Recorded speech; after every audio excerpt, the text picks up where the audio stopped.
Por que você não consegue ser o melhor naquilo que você faz? O tema de hoje é um tema para pessoas que buscam a excelência, para as pessoas que buscam algo a mais, aqueles que querem ser o melhor naquilo que fazem.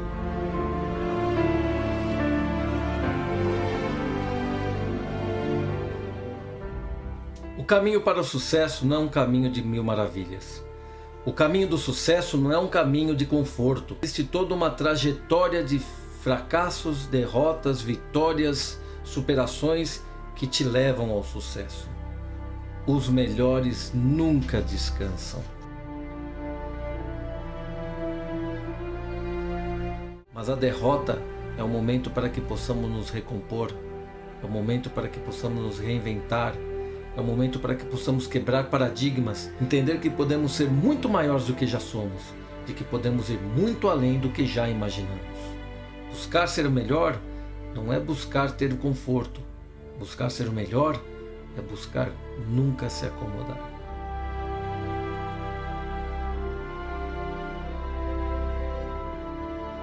Vamos falar um pouco de autoconhecimento. O que é o autoconhecimento? O autoconhecimento é a base da filosofia que Sócrates colocava sobre você entender os seus limites, entender até onde você pode chegar, entender até onde você pode lutar, entender até onde você pode conseguir chegar e entender que você tem que ter condições de ir além. Mas muitas pessoas não sabem esse limite. Elas se imaginam muitas vezes piores do que são ou, numa condição muito ruim, muito melhores do que são.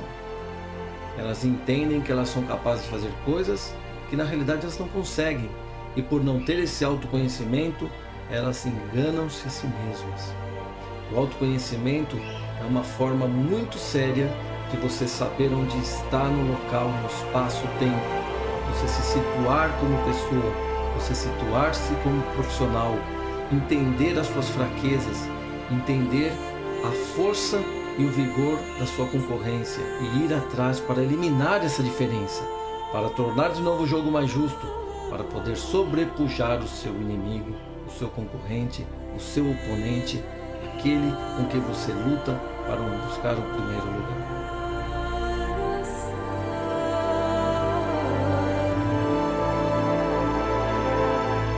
Então, quando nós voltamos a falar sobre a parte da Copa do Mundo, o Brasil, no final da parte da semifinal, descobriu exatamente o autoconhecimento de onde se situava.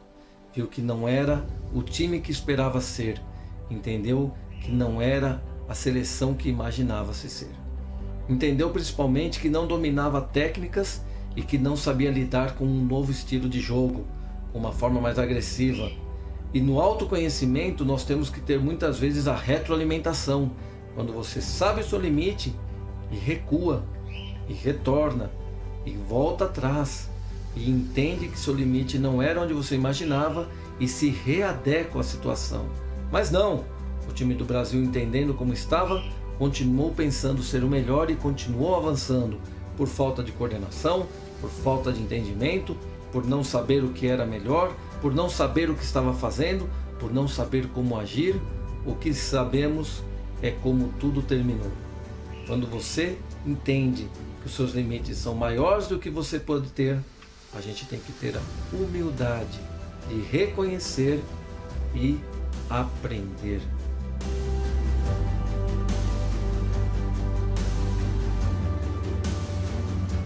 Como nós conversamos já sobre as partes de intercâmbio, quando você sai da sua zona de conforto, você é um cara que domina uma técnica muito especial, mas você querendo ter esse autoconhecimento, querendo saber sobre novos mercados, vai para outro local e você percebe que você está ainda muito aquém do que é o top da sabedoria, do que é a referência de conhecimento. E você logo se auto-questiona: por que ele é melhor que eu? O que ele sabe que eu não sei? De onde ele tirou esse conhecimento? Como ele fez para atender esse negócio? Eu vou aprender, eu vou renovar-me, eu vou atrás, eu vou investir em mim mesmo. Eu não vou ficar mais parado aonde eu estava.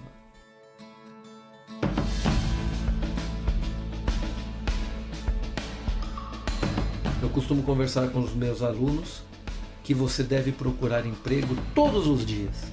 Todos os dias é um dia para você conseguir um novo emprego. Não porque você vai deixar o seu emprego atual. Talvez tenha uma situação que até mereça pensar dessa forma. Mas no momento que você está sempre procurando emprego, você está sempre entendendo o que o mercado está colocando como exigência. Você consegue se situar no mercado com as suas possibilidades e com as suas deficiências. A gente consegue entender um pouco sobre a faixa salarial do que nós estamos recebendo em relação ao que o mercado está pagando. E muitas vezes a gente começa a dar mais valor ao local que nós atuamos.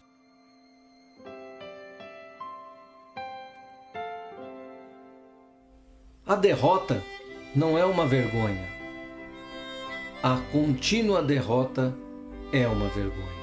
Significa que você se acomodou.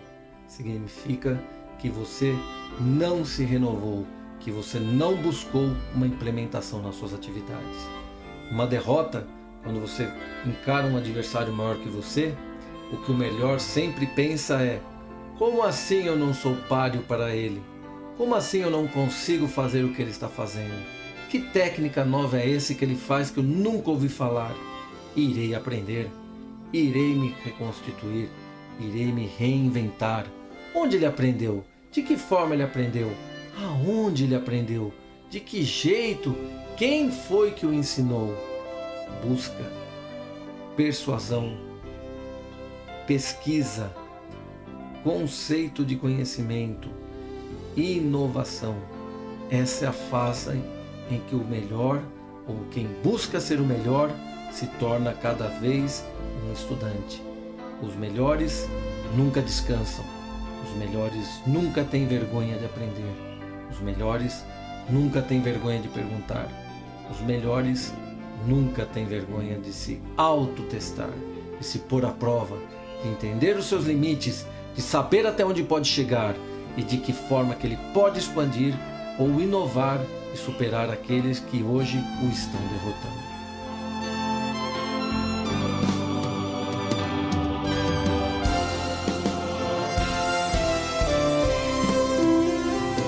Os melhores nunca se envergonham com a derrota. Os melhores nunca se conformam com a situação que os fez perder.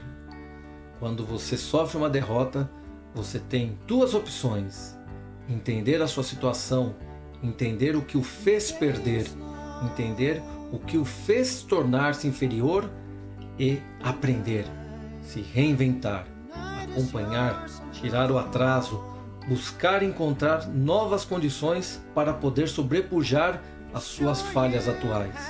Ou você pode querer se recolher, se introspectar, se humilhar internamente, ir lá e não voltar mais.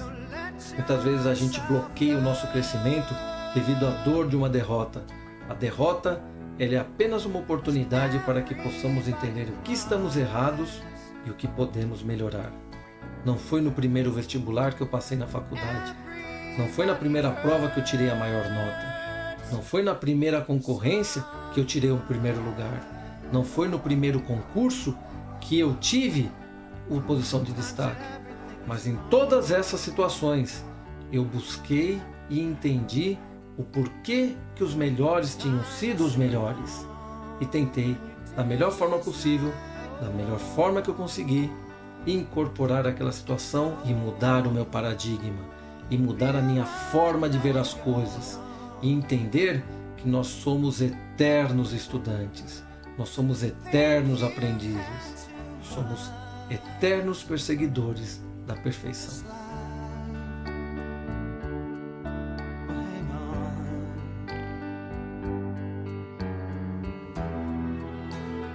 Professor, é fácil o senhor dizer, mas o senhor não sabe a humilhação de você ir num local e sofrer a derrota. O senhor não sabe o frio na barriga, a angústia que nos dá de encarar os nossos maiores medos, o medo do fracasso, o medo da vergonha, o medo de não sermos aceitos, o medo de sermos humilhados, o medo de não sermos a pessoa que esperávamos que fôssemos. Uma palavra para você, meu amigo: quando nós vencemos o medo, nós nos sentimos livres. Quando nós vencemos o medo, nós nos sentimos capazes de ir muito além.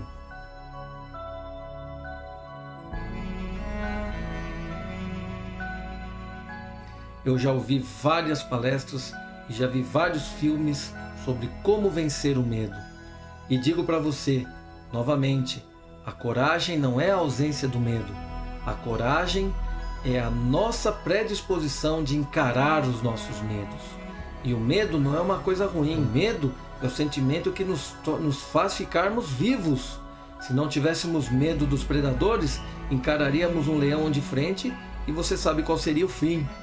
Nós temos que aprender a vencer os nossos medos. E uma das coisas que eu vi muito coerentemente em livros, em palestras, em filmes, é que nós devemos encarar o medo, muitas vezes de uma forma até sufocante. Eu tenho medo de falar em público. Eu vou me predispor a falar em público todos os dias. Eu tenho medo de segurar alguma coisa muito quente. Eu irei passar todo dia do lado da fornalha, do forno de têmpera, e irei segurar uma peça com a tenaz para que eu perca esse medo. Eu tenho medo de tornear. Eu acho que eu vou tornear peça todos os dias, várias vezes. A prática elimina o medo. A experiência elimina o medo. A técnica elimina o medo. E a melhor coisa para você encarar os primeiros passos é o suporte técnico. É o acompanhamento homem a homem, com um tutor, com um mentor, com aquele que conhece muito bem aquilo que você tanto se apavora de fazer. Não tenha medo de encarar os seus desafios. Não tenha medo da derrota. Não tenha medo de ser humilhado. Tenha medo de se acomodar. Tenha medo de não evoluir.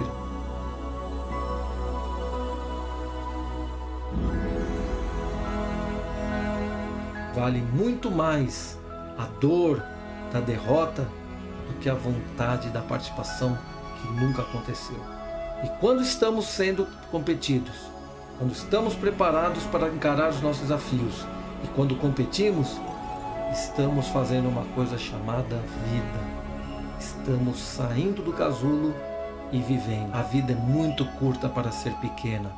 A vida é muito curta para não ser aproveitada. A vida é muito curta para que você não tenha intensidade, que você não tenha emoção, que você não tenha desejos e anseios colocados à prova.